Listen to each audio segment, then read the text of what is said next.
इस्लामाबाद में होने वाले अमन मुज़ाकरात का दूसरा दौर जून जून करीब आता जा रहा है। नित नए मसाइल और रुकावटें सर उभारती जा रही हैं। ताज़ा तरीन मसला जिसने सर उभारा है आपके सामने रखते हैं। चीन से आने वाले ईरानी बहरी जहाज पर अमरीकी हमले के बाद ईरान ने मुज़ाकरात के दूसरे दौर में शिरकत से इनकार कर दिया है। तर्जुमान ईरानी वज़ारत ख़ारजा इस्माइल बक़ाई ने कहा है कि मुज़ाकरात में शिरकत न करने से मुताल्लिक़ सालिस पाकिस्तान को आगाह कर दिया है। अमेरिका ने बहरी नाकाबंदी और ईरानी जहाज पर हमला करके जंग बंदी मुआहदे की खिलाफ वर्जी की है। अमेरिका सिफारती अमल आगे बढ़ाने में संजीदा नहीं है और मौजूदा सूरत हाल के बायस आबनाए हुर्मुज़ में बहरी आमदरफ्त यकतरफा तौर पर मामूल पर लाना मुमकिन नहीं। इस्माइल बक़ाई का कहना था कि अमरीकी तजावीज़ गैर संजीदा मुतालिबात गैर हकीकत पसंदाना है। ईरान से जौहरी मवाद की बैरून मुल्क मुंतकिली कभी मुज़ाकरात का हिस्सा नहीं रही। मसला ये है कि जिस वक्त गुज़िश्ता रात अमरीकी सदर की जानिब से पैगाम दिया गया कि एक ईरानी जहाज जो 900 मीटर लंबा था एक बड़े बहरी जहाज पर हमला किया है, उसे बार बार वार्निंग्स दी गई और उस पर हमला कर दिया गया, उसके इंजन रूम में सुराख कर दिया गया, उस पर कब्जा कर लिया गया। सदर ट्रंप ने ये पैगाम तो दे दिया, लेकिन इसके बाद ईरान इस पर नाराज है, इस पर बरहम है और उसने पैगाम दिया है सालिसों को कि अब वो मुज़ाकरात में शिरकत नहीं कर रहा। इस अहम मोड़ पर जब मुज़ाकरात के लिए कल अमरीकी टीम पाकिस्तान पहुंच रही है, ईरान की जानिब से मुज़ाकरात के लिए टीम भेजने से इनकार इंतहाई गंभीर सूरत हाल है। जो सालिस हैं वो भरपूर कोशिशें कर रहे हैं। सिफारतकारी अपने उरूज पर है कि दोनों फरीकों को एक बार फिर मेज़ पर ला बिठाया जाए। किस आला सतह पर राब्ते हो रहे हैं, इस पर बात करेंगे। इसके अलावा इस्लामाबाद रावलपिंडी में सिक्योरिटी एक्स्ट्रा ऑर्डिनरी सख्त कर दी गई है, हाई अलर्ट है, ट्रैफिक को हर किस्म के लिए बंद कर दिया गया है, रेड जोन को। तो इस पर बात करेंगे। अयाज अकबर हमें सिक्योरिटी की सूरत हाल से आगाह करेंगे। राब्तों से मुताल्लिक़ हमारे साथ एजाज सैयद नुमाइंदे खुसूसी मौजूद होंगे, उनसे बात करेंगे। एजाज, सबसे पहले हम आपकी तरफ आते हैं। एक बार फिर जब मुज़ाकरात होने जा रहे थे, स्पॉइलर बीच में आ गया और इस दफ़ा अमेरिकन ब्लॉकेड जो थी वो वजह बनी है ईरान की जानिब से मना करने की। किस लेवल पर सालिसों को मुश्किलात का सामना है और सफारतकारी किस लेवल की हो रही है, कितनी जल्दी फ़ोन बज रहे हैं, क्या आपके पास अपडेट्स हैं? वजी बहुत बहुत शुक्रिया। वजी, इसमें तो कोई शक नहीं है कि कल से जब से ये सिचुएशन डेवलप हुई है कि अमेरिका की तरफ से ईरानियन जो शिप है उसको पकड़ा गया, तो उसके बाद से ईरान की तरफ से गैर मामूली तौर पे एक स्टेटमेंट्स आई हैं और मुज़ाकरात के हवाले से जो उनकी स्टेटमेंट है सबसे अहम है, जिसके बारे में आप बता भी चुके हैं कि किस तरीके से उन्होंने इनकार किया है। लेकिन इसमें जो सबसे अहम रोल है वो अमेरिका और ईरान के साथ सबसे अहम रोल पाकिस्तान का है, बल्कि इन दोनों में से ज़्यादा अहम रोल अगर पाकिस्तान का कहा जाए तो गलत नहीं होगा, क्योंकि पाकिस्तान दोनों के दरमियान अमन की कोशिश करवा रहा है। एक सालसी और मेज़बान की हैसियत से भी एक मीटिंग करवा चुका है और अगले दौर के लिए पाकिस्तान ने यहाँ पर पाकिस्तान में स्टेज सेट कर लिया हुआ है और उस दौर के इनेकाद से 24-48 घंटे पहले ये वाक़या होना, ज़ाहिर है पाकिस्तान इसके लिए भरपूर कोशिशें कर रहा है। पाकिस्तान में प्राइम मिनिस्टर शहबाज शरीफ, आपको पता है, उन्होंने ईरान के प्रेसिडेंट से भी बात की थी। डिप्टी प्राइम मिनिस्टर इसहाक डार वो भी अपनी तरफ से भरपूर कोशिशें कर रहे हैं और पाकिस्तान के जो टीम है उसमें एक अहम मेंबर जो हैं जिन्होंने दुनिया में अपनी अटेंशन हासिल की है वो फील्ड मार्शल आसिम मुनीर हैं, जो कि मुख्तलिफ जगहों पर राब्ते कर रहे हैं। आपको पता है कि हाल ही में वो तेहरान से एक ईरान का एक अनप्रेसिडेंटेड दौरा करके आए, जहां पर 3 दिन उन्होंने क़याम किया। अनप्रेसिडेंटेड दौरा था ये। अब वो पाकिस्तान आए हैं तो ये सिचुएशन डेवलप हो गई है और आपको ये भी पता होगा कि पाकिस्तान के जो फील्ड मार्शल हैं आसिम मुनीर, उनसे अमेरिकी सदर डोनाल्ड ट्रंप एक दफा अलग से मुलाकात कर चुके हैं, फिर प्राइम मिनिस्टर से और फील्ड मार्शल आसिम मुनीर से उनकी अलग मुलाकात हुई है और ये जो मुज़ाकराती अमल है इसमें वो एक फ्रंट मैन का एक फ्रंट रोल किरदार अदा कर रहे हैं। ठीक है एजाज, हमें अंदाजा है कि इस वक्त बहुत शदीद कोशिशें सिफारती सतह पर हो रही हैं कि फरीकैन को विन विन चांस देकर मुज़ाकरात की मेज़ पर बिठाया जाए। एक क्विक अपडेट ले लेते हैं सिक्योरिटी की। अयाज हमारे साथ मौजूद हैं। अयाज, बताइएगा, वर्क फ्रॉम होम मुलाजमीन के लिए कर दिया गया है, बच्चों के लिए ऑनलाइन क्लासेस, बच्चे हों या बड़े हों सबके लिए ऑनलाइन क्लासेस यूनिवर्सिटीज़ में, स्कूल्स में कर दी गई हैं। सिक्योरिटी कितनी सख्त है? देखिए वजी, जैसे कि आपको पता है गैर मामूली किस्म के इकदाम किए गए हैं इस दूसरे दौर के लिए और इस्लामाबाद के साथ साथ रावलपिंडी में भी सिक्योरिटी हाई अलर्ट है। न सिर्फ पंजाब पुलिस, इस्लामाबाद पुलिस, बल्कि रेंजर्स, एफसी और दीगर लॉ इन्फोर्समेंट एजेंसीज़ जो है वो भी इस वक्त इस्लामाबाद पुलिस की और रावलपिंडी पुलिस की मामलत कर रहे हैं। रेड जोन और तोसी रेड जोन दोनों मुकम्मल तौर पर सील है। कश्मीर हाईवे को 0 पॉइंट पर जो है बंद किया गया है। इस तरीके से जब मूवमेंट होती है, जब मेहमान आते हैं तो एक्सप्रेस हाईवे को भी बंद कर दिया जाता है। उस पर भी जगह जगह पे पुलिस मौजूद है, जो कि उसकी लिंक्स रोड है, वहाँ पर पुलिस की बड़ी तादाद मौजूद है ताकि कोई ऐसे गैर मुतल्लका लोग उस वक्त मूवमेंट के अंदर जो है रोड के ऊपर ना आ सके।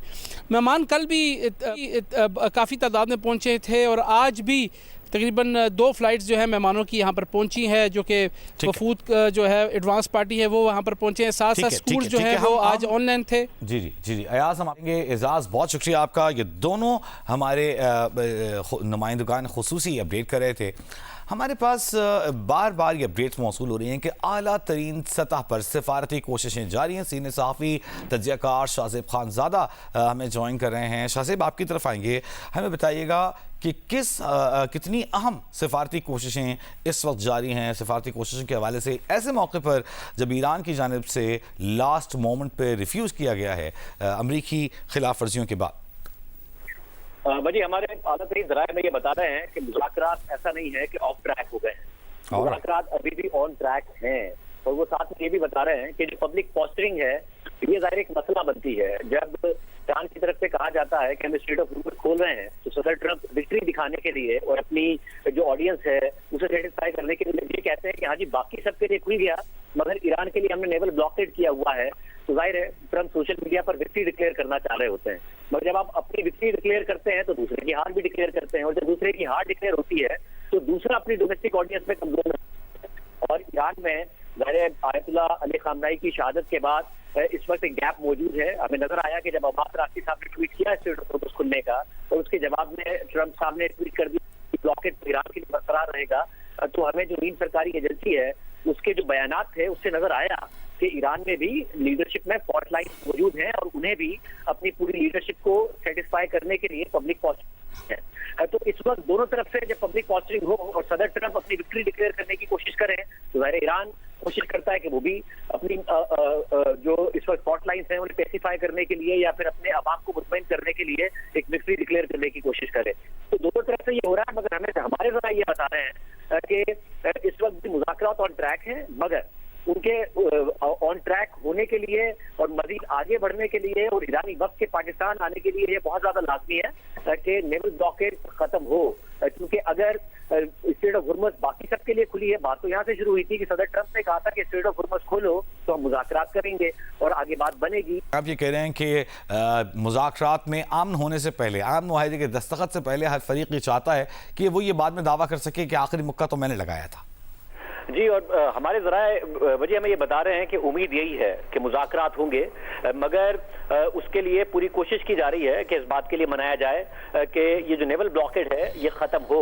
पाकिस्तान ने बहुत अग्रेसिव डिप्लोमेसी करके और इसको एक बहुत ज़्यादा आगे बढ़कर अगर ईरान कहीं कोई बात नहीं मानता उन्हें मनाने की कोशिश की है, तो जहाँ सदर ट्रंप नहीं मानते उन्हें भी मनाने की कोशिश की है। इस बात पर भी मनाने की कोशिश की है कि आप लोग पब्लिक पोस्टरिंग कम करें और जो इंटरनल डायलॉग है उस पर ज़्यादा फोकस करें। मगर क्योंकि दोनों का फोकस हमें नजर आता है सदर ट्रंप का ज्यादा, जाहिर है वो पूरी कोशिश करते हैं कि सोशल मीडिया पर विक्ट्री पहले डिक्लेयर कर दें, ट्रॉफी पहले ले लें, जिसकी वजह से मामलात खराब होते हैं, जिसकी वजह से ईरानी क़यादत इंटरनल प्रेशर में भी आती है, जिसकी हमें मिसालें नजर आई जब नीम सरकारी एजेंसी अब्बास अराक्ची साहब के हवाले से पोस्ट करती नजर आई, या फिर माजी में हमें नजर आया जब ईरानी सदर ने पोस्ट किया था कि दोस्त ममालिक के हवाले से कि हम जो उन पर हमले कर रहे हैं, मुमादरात खाना जो उन्होंने पोस्ट किया था उन पर बहुत ज्यादा क्रिटिसिज्म हुआ था और उन्हें क्लैरिफाई करना पड़ा था।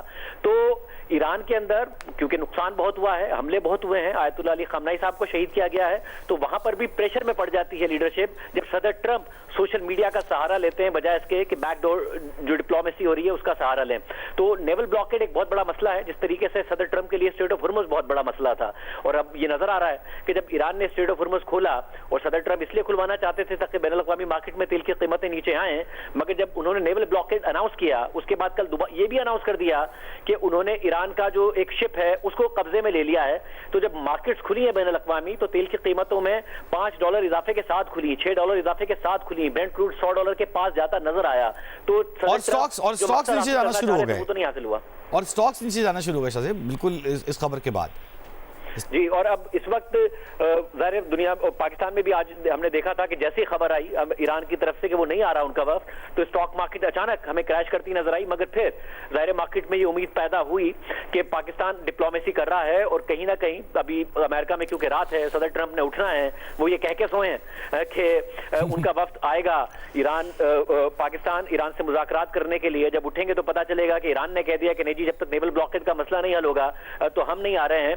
तो वो कोई ना कोई बहाना बना देंगे, किसी पर रखकर कह देंगे कि जी क्योंकि मुझे फला ने कहा, या फिर मैं मुज़ाकरात के लिए नेवल ब्लॉकेज खोल रहा हूं। इसकी उम्मीद की जा रही है कि मुज़ाकरात होंगे, ईरान का वफ्द भी आएगा, अमेरिका का वफ्द भी आएगा।